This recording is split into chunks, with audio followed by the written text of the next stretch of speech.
victorious and returns to Ayodhya triumphant with Lakshman and Sita. The Ramayana is a story of ideals, with an emphasis on the definition of dharma, or that what is right. It is a tale of honor and bravery. Valmiki's Rama is an ideal man who suffers miserably when his wife is abducted and acts like an immortal.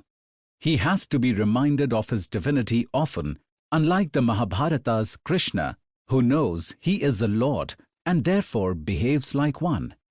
This theme also finds place in the versions written by Tulsidas and Kamba of a god who behaves like a mortal. In this book, we have tried to capture the various facets, human and divine, of this avatar of Lord Vishnu. Now, we've all heard tales from the Ramayana, either in the form of bedtime stories told by our grandparents, or in the exciting new adaptations coming out these days. Valmiki's Ramayana has been translated into several languages, although we think most of them are rather dull, while Tulsidas's version is recited as the Sri Ramcharitmanasa.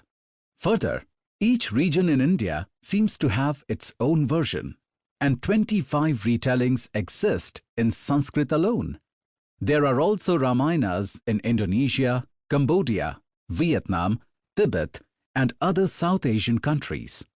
And let's not forget that there are Jain and Buddhist versions of the Ramayana, as well as retellings that are part of other texts such as the Mahabharata, the Devi Purana, and the Shaiva Purana.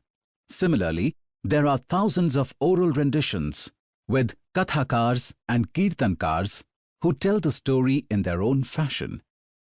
All of these versions retain the basic story of Rama, but add stories to it to accommodate local folklore. So very often we see conflicting versions of events. For instance, the Lakshman Rekha, to many an integral part of the story, is completely absent in Valmiki's Ramayana, as is the story of Shabari tasting the berries before feeding them to Rama and Lakshmana. In one of the Jain versions, Sita is Ravana's daughter. She had been abandoned by him at birth, as it was prophesied that she would be the cause of his death. And in the Shakta version, it is she who kills Ravana. In the Dashrath Jataka, she is actually Rama's sister. And in another Jain version, Lakshman kills Ravana for Rama is sworn to non-violence, being a Tirthankara. In the epic retelling by Tulsidas, Rama meets his sons in the battlefield when they abduct a royal horse sent out by him as a part of a ritual sacrifice. But in Valmiki's version, he meets them in his court when they sing the Ram Katha before him. When we learn that there exist so many different versions of one story, we were utterly fascinated. We knew we wanted to compile them in the form of a book, but it is impossible for anyone to write one version of the epic with all the variations in it. So, we decided to visit all the places mentioned in the Ramayana, Valmiki's and Tulsidas's renditions, for they are the most popular, and gather local folklore from there. Given the sprawling storyline, we decided to limit our quest to Rama's exile and the events that unfolded thereafter. Our journey started and ended in Ayodhya and includes a long tour of Sri Lanka. We want the reader to look for the places associated with the epic, and we want to help them discover the lesser-known stories.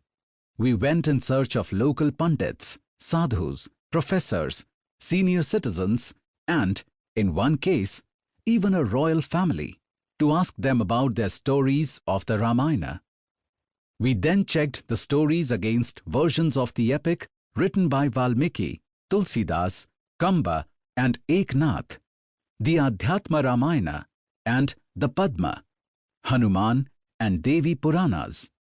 In this, we also learnt that the beauty of the Rama Akhyan is that whether you omit or add stories to it, the essence of the epic stays undiluted.